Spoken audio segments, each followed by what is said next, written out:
والسجود صلى الله على محمد صلى الله عليه وسلم صلى الله على محمد صلى الله عليه وسلم صلى الله على محمد يا ربي صل عليه وسلم يا نبي سلام عليك يا رسول سلام عليك يا حبيب سلام عليك صلوات الله عليك يا نبي سلام عليك يا رسول سلام عليك يا حبيب سلام عليك صلوات الله عليك أشرق الكون ابتهاجا بوجود المصطفى أحمد ولأهل الكون أنس وسرور قد تجدد يا نبي سلام عليك يا رسول سلام عليك يا حبيب سلام عليك صلوات الله عليك مطرب يا هلال المكان ومجاه اليوم غرد واستقيموا في جمالي فقفي الحسن تفرد الله يا نبي سلام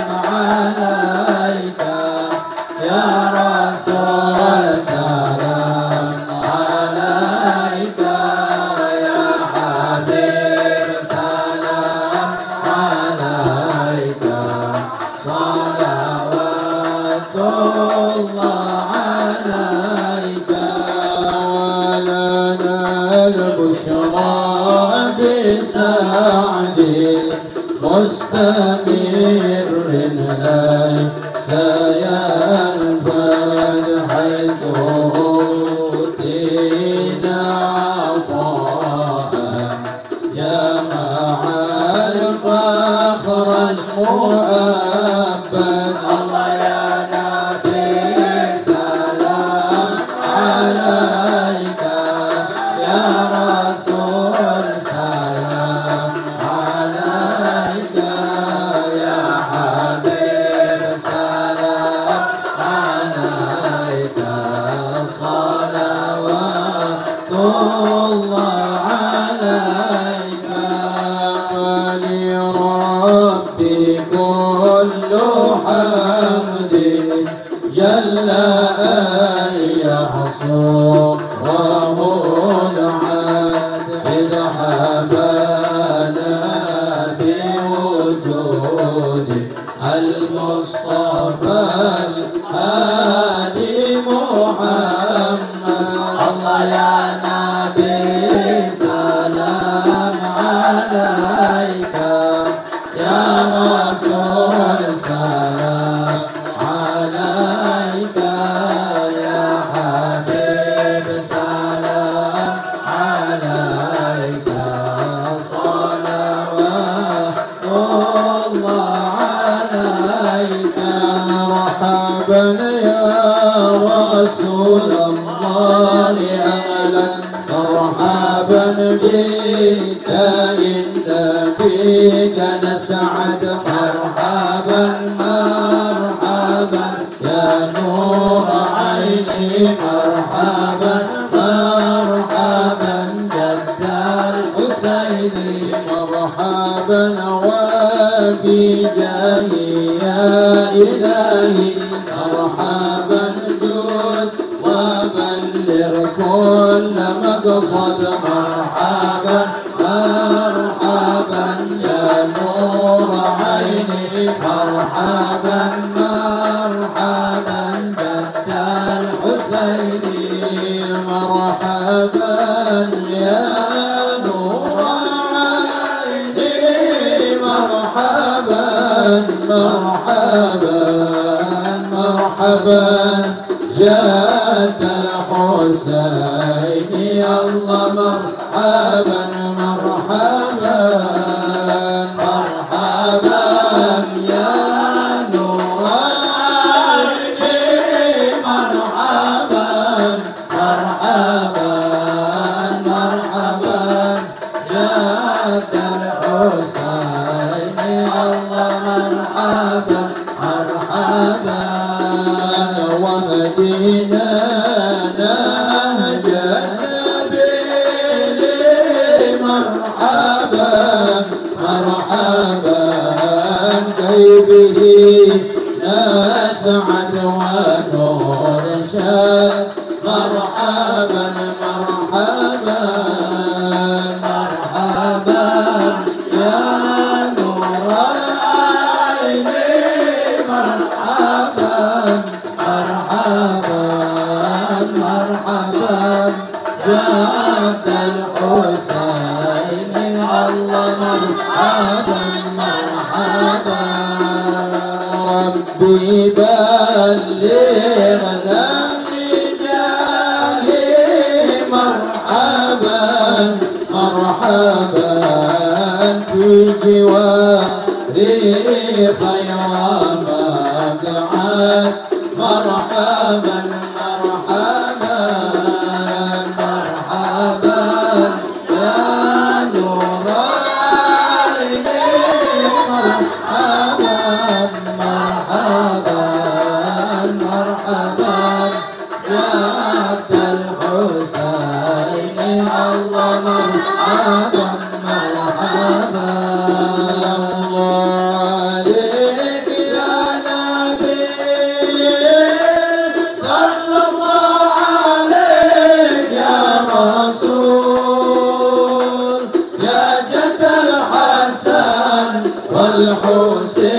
الحسين صلى الله عليه يا نبي صلى الله عليه يا نبي صلى الله عليه يا رسول يا جد الحسن والحسين صلى الله عليه يا نبي ولي الحسنات يا رفيع الدرجات كفر عني الذنوب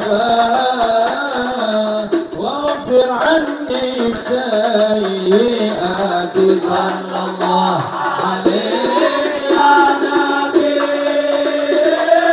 صلى الله عليه يا رسول يا جد الحسن والحسين صلى الله عليه يا نبي مسر وأخفى مستجيب دعواتي رب ارحمنا جميعا بجميع الصالحات صلى الله عليه يا نبي صلى الله عليه يا رسول يا جد الحسن والحسين صلى الله عليه يا نبي اللهم اغفر لي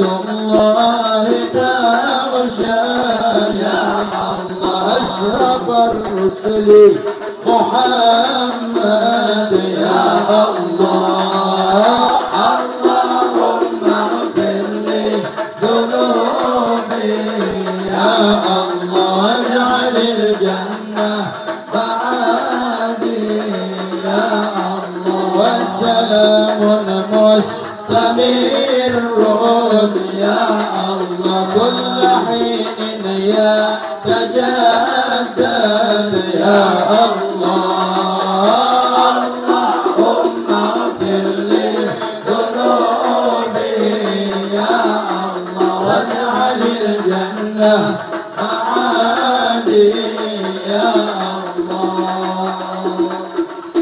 اللهم صل وسلم أشرف الصلاة والتسليم على سيدنا ونبينا محمد الرؤوف الرحيم. اللهم صل وسلم وبارك على.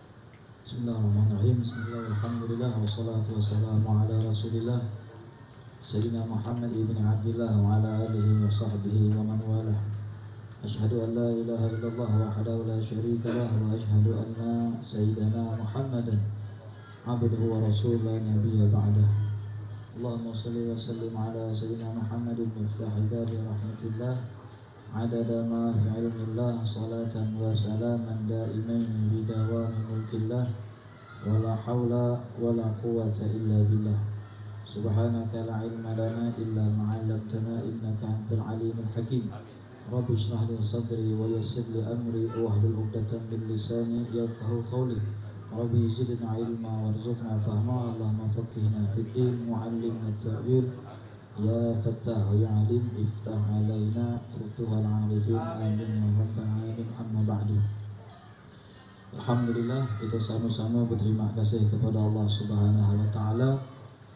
Lagi-lagi pada kesempatan kali ini Allah Subhanahu wa taala kembali memberikan kita sebuah anugerah terindah, yaitu kita dapat lagi berkumpul bersama-sama dalam satu majlis yang tidak diragukan lagi di dalamnya akan penuh keberkahan dan kemuliaan. Mudah-mudahan kenikmatan yang semacam ini senantiasa Allah berikan kepada kita semua dan kepada seluruh keluarga, kawan, sahabat semuanya. Amin Allahumma amin.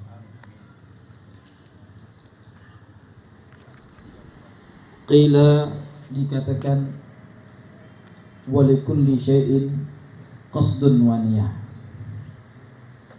Segala sesuatu itu tidaklah diadakan kecuali pasti ada tujuan dan niat. Fa in qulta, jika engkau mengatakan apa tujuan daripada diutusnya baginda Nabi Muhammad sallallahu alaihi wasallam, maka baginda Nabi Muhammad sallallahu alaihi wasallam pernah menerangkan dalam sebuah hadisnya. Beliau bersabda, innama bu'ithtu mu'alliman.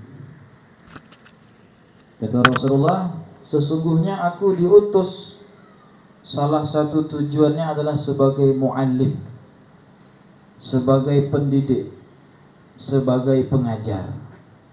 Itu tujuan pertama. Dikarenakan baginda Nabi Muhammad SAW diutus karena sebagai pengajar, pendidik. Oleh karena itulah di dalam syariat diwajibkan atas kita talabul ilmi faridatun ala kulli muslim. Sehingga menuntut ilmu itu wajib bagi setiap muslim. Selain kita mengetahui hadis baginda Nabi Muhammad SAW yang mengatakan anna awwala sya'in khalaqahu Allah qabla asya' huwa nurul nabiyika Muhammad SAW min nurih. Anna awwala sya'in khalaqahu Allah qabla asya' wa nuru nabika Muhammadin sallallahu alaihi wasallam binur min nuri.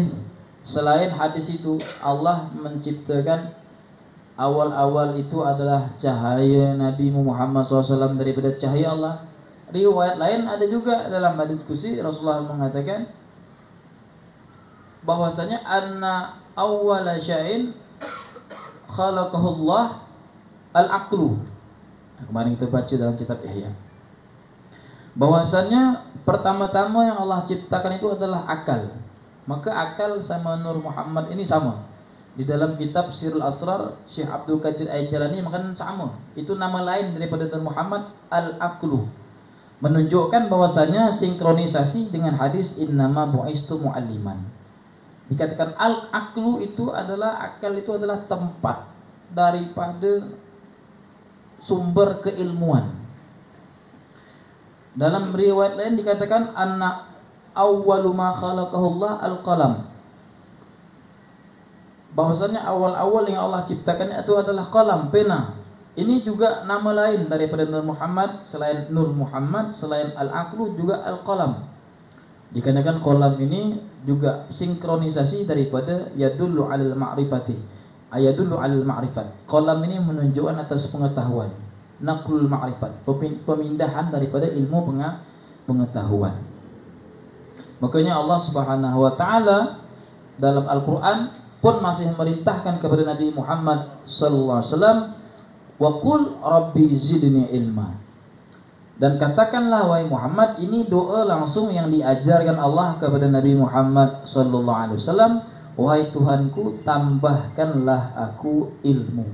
Padahal baginda Nabi Muhammad sallallahu alaihi wasallam sendiri adalah Madinatul Ilmi. Beliau mengatakan ana Madinatul Ilmi. Aku adalah sumber daripada segala macam ilmu. Dan Allah menjanjikan di dalam Al-Qur'an orang-orang yang berilmu yarfa'illahu allazina amanu minkum wallazina utul ilma darajat. Allah mengangkat derajat yang pertama orang-orang yang amanu. Yarfa'illahu allazina amanu, yang beriman, wallazina utul ilma, dan juga orang-orang yang berilmu darajat, dengan derajat yang tinggi. Allah yang mengangkatnya. Sehingga perintah mencari ilmu ini dikuatkan lagi dengan hadis baginda Nabi Muhammad SAW, utlubul ilma walau bisin. Tutuplah ilmu walaupun sampai ke negeri Cina. Kenapa Rasulullah menyebutkan negeri Cina? Ulama menafsirkan itu adalah berhubung kait dengan jarak. Dikarenakan jarak terjauh, kalau ditempuh daripada negeri Mekah Madinah itu adalah negeri Cina. Artinya carilah ilmu meskipun kau dalam jarak yang jauh. Tapi ada juga yang mengatakan ada rahasia di balik Sin. Orang Cina itu punya rahasia yang perlu digali. Kenapa Rasulullah menyebutkan tutuplah ilmu sampai ke negeri Cina? Ada apa negeri Cina itu? Dan satu-satunya benda yang diwariskan oleh baginda Nabi Muhammad sallallahu alaihi wasallam tidak lain dan tidak bukan adalah ilmu. Innamal anbiya lam yuwarrisu dinaran wala dirhaman wa innama yuwarrisu al-ilma. Kata Rasulullah, para nabi dan para rasul tidak pernah mewariskan dinar wala juga mewariskan dirham, harta benda, tapi yang diwariskan baginda Nabi Muhammad sallallahu alaihi wasallam adalah ilmu. Maka siapa yang mengambil ilmu baginda Nabi Muhammad sallallahu alaihi wasallam, dialah pewaris baginda Nabi Muhammad sallallahu alaihi wasallam. Sehingga di dalam Al-Qur'an itu tidak ada satu nabi pun yang diangkat Allah menjadi nabi. Tidak ada satu nabi pun yang diangkat, tidak ada satu rasul pun yang diangkat Allah menjadi rasul. Tidak ada satu wali pun yang Allah angkat menjadi wali, kecuali Allah pasti kata, dan aku berikan kepada mereka pasti al-ilmu. Ilmu nomor satu. Tidak ada sejarahnya diangkat Nabi, diangkat Rasul, kecuali illa atainahu ilma wal hikmata. Pasti Allah kasih ilmu dan hikmah. Itu pasti ya.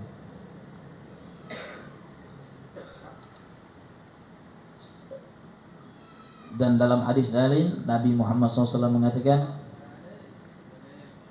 man arada dunya fa'alaihi bil ilmi, wa man arada al-akhirah fa'alaihi bil ilmi, wa man aradahuma fa'alaihi bil ilmi. Kata Rasulullah, siapa yang pengen dunia maka kuncinya ilmu. Siapa yang pengen akhirat maka kuncinya ilmu. Siapa yang pengen keduanya, kuncinya pun sama ilmu. Ada tak orang dunia, ada tak orang yang hidup ini bisa sukses tanpa ilmu? Tak ada. Kau nak jadi pedagang, nak jadi pengusaha, nak jadi apa ya? Sumber dasarnya adalah ilmu.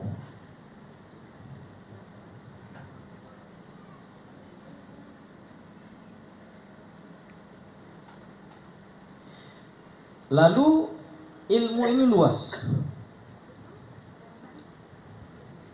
Matematika, ilmu biologi, ilmu geografi, ilmu sains, ilmu banyak. Ilmu ini luas.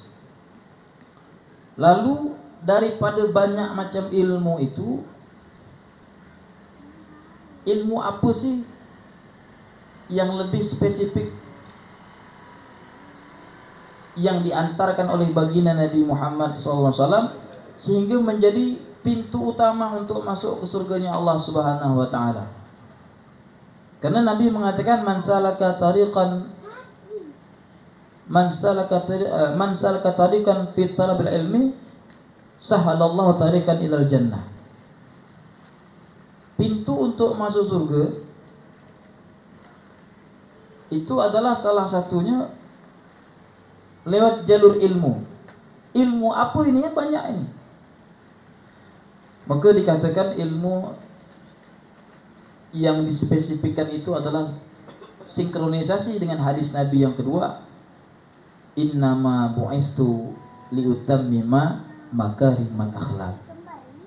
Bahwasanya aku, kata Rasulullah, diutus ke muka bumi ini pertama mu'alliman, yang kedua liutammima makarimal akhlak, untuk menyempurnakan akhlak yang mulia. Jadi ilmu yang paling bagus itu, ilmu kan banyak ya, tapi ilmu yang paling afdol itu adalah ilmu yang menyempurnakan akhlak. Kira-kira apa ilmu yang dapat menyempurnakan akhlak itu? Nama ilmunya ma'rifatullah, nama ilmunya. Ilmu mengenal Allah. Hanya orang yang kenal Allah saja yang bisa berakhlakul karimah. Kalau orang tidak kenal Allah, tidak mungkin bisa berakhlakul karimah. Pasti itu. Contoh akhlakul karimah adalah akhlak orang yang sabar. Bisa tak orang tidak kenal Allah pun sabar? Tak bisa. Yang bisa sabar ni hanya orang yang kenal bahwasannya yang ngasih musibah adalah Allah, dan di sebalik musibah ada pahala yang tak mampu dihitung oleh para malaikat. Itu baru dia bisa sabar. Hanya orang yang makrifat kepada Allah, yang tahu bahwasannya dengan sabar ini aku dekat dengan baginda Nabi Muhammad SAW. Aku dekat dengan Allah. Husnuzon, berbaik sangka. Bisa tak orang yang tidak makrifat berbaik sangka? Tak bisa. Hanya orang yang mengetahui bahwasanya Allah itu tidaklah mentakdirkan segala sesuatu pasti baik. Subhana ma khalaqta hadza batila. Hanya orang yang makrifat kepada Allah saja yang mengetahui bahwasanya setiap takdir Allah itu pasti baik, yang bisa husnuzon, baik sangka. Yang tidak makrifat bisa tak? Tak bisa. Syukur. Bisa tak orang yang tidak makrifat bersyukur? Tak bisa.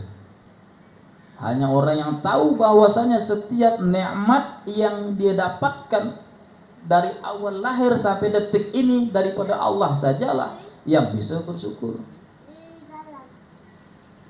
Memaafkan. Bisa tak orang yang tidak makrifat memaafkan? Oh, berat. Hanya orang yang tahu saja bahwasanya pintu yang terluas untuk mendapatkan maaf Allah di akhirat adalah dengan memaafkan manusia ketika di dunia. Ikhlas apakah lagi? Kalau tidak marifat kepada Allah bisa ikhlas? Mana bisa? Pasti kebaikan kita modus. Kita baru berbaik, pengen dipuji, pengen disanjung, pengen dibalas, pengen apa lagi? Modus, pengen duit, pengen harta, pengen apa lagi? Nah itu modus.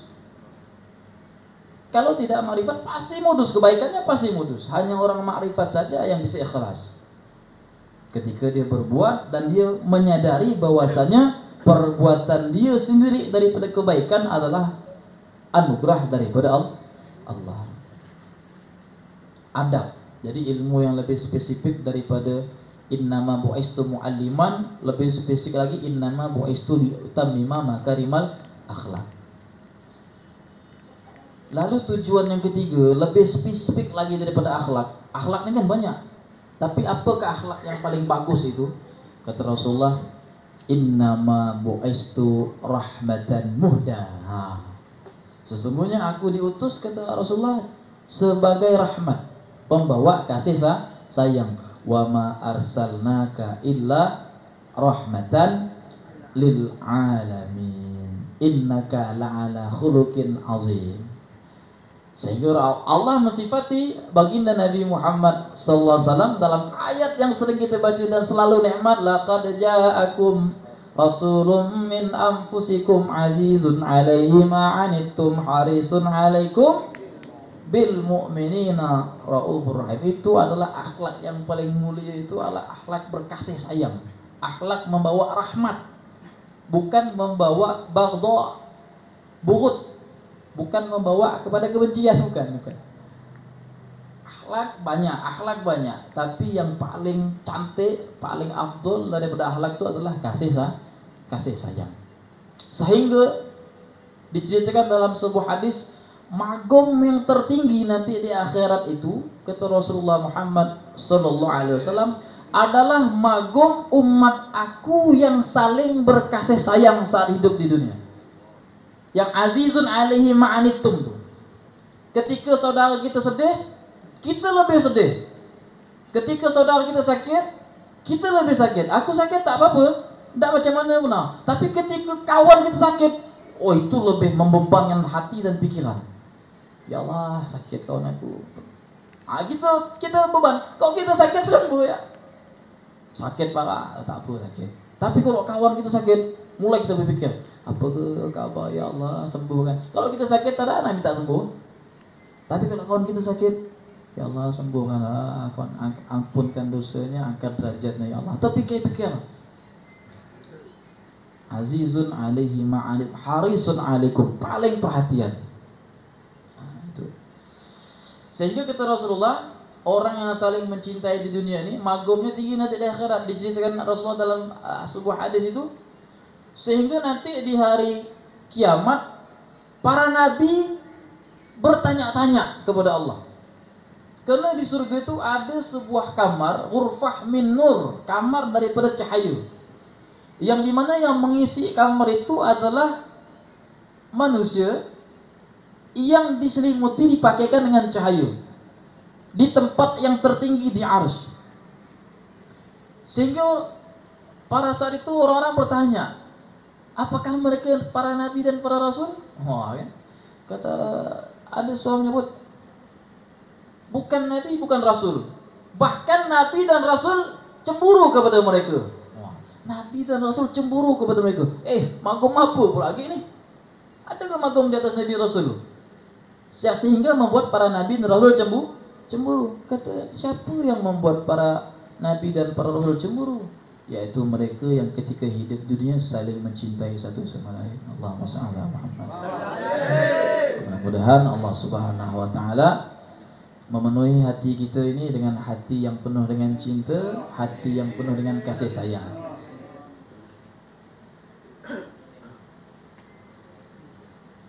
Apa tadi kitab saya baca tadi, lupa. Apa tadi? Pasal 73 itu, pasal 73 golongan. Pasal 73 golongan. Islam itu kata Rasulullah dari subuh turun akan terpecah menjadi 73 golongan. Lalu golongan Yang selamat ini golongan yang mana? Nah, yaitu golongan yang masih memandang berat kepada orang yang mengucap la ilaha illallah Muhammad Rasulullah, meskipun hanya lisannya.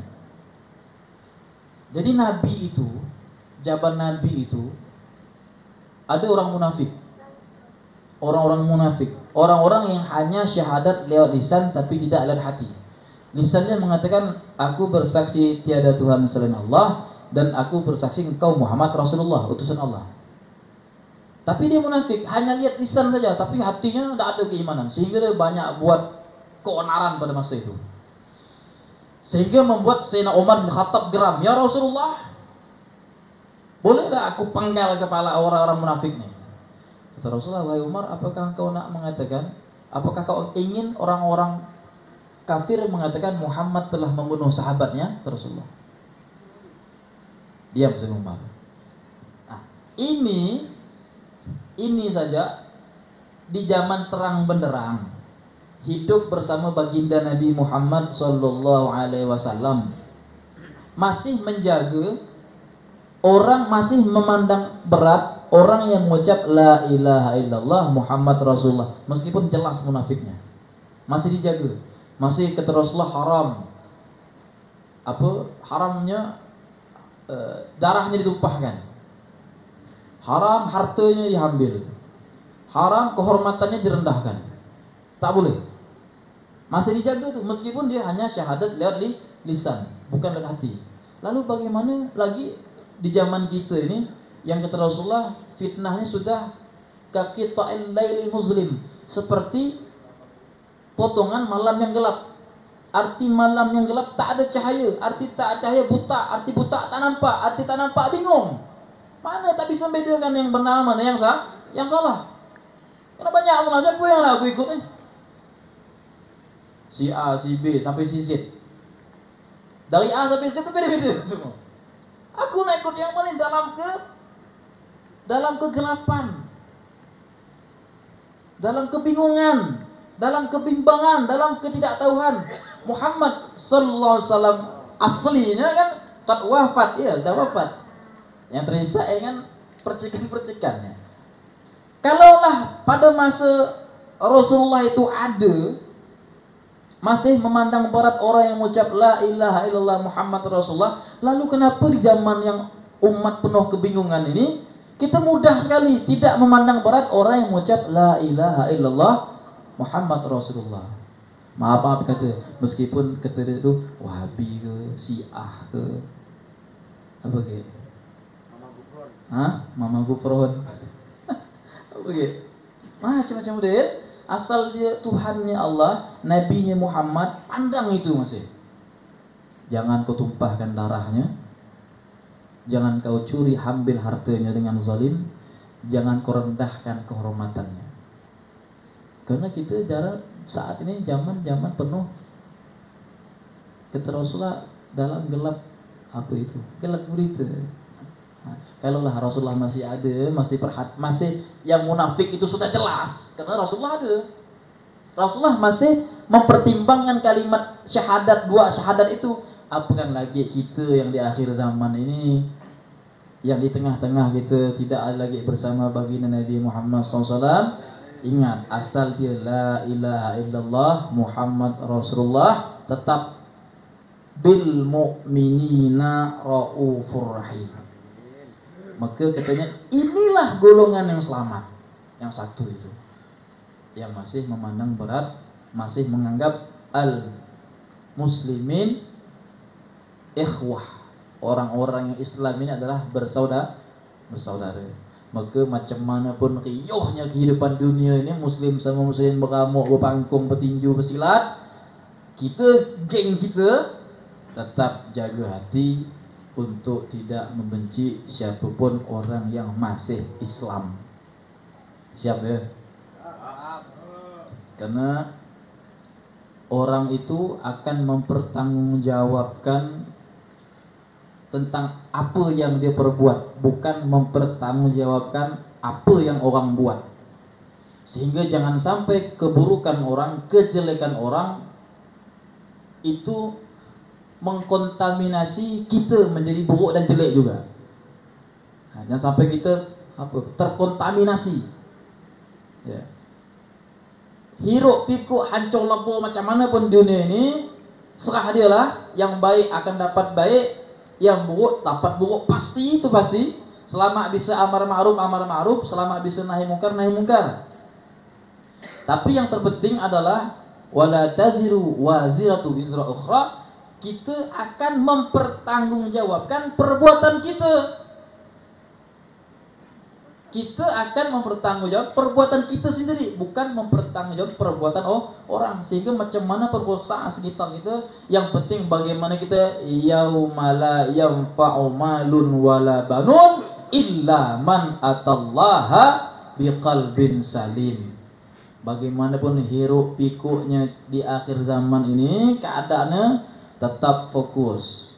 Bagaimana apapun yang terjadi, jangan sampai keadaan akhir zaman mengkontaminasi hati kita menjadi kotor, hati kita menjadi buruk, hati kita terlepas daripada baginda Nabi Muhammad SAW. Apapun keadaannya tetap bersama baginda Nabi yang azizun alaihi ma'anittum harisun alaikum bil mu'minina Raufur Rahim. Kita baca tiap maulid itu mudah-mudahan menjadi darah daging dalam diri kita ya. Amin Allahumma amin wa ma taufiqi illa billah alaihi tawakkaltu wa ilaihi unib. Assalamualaikum warahmatullahi taala wabarakatuh. Allahumma shalli ala Muhammad.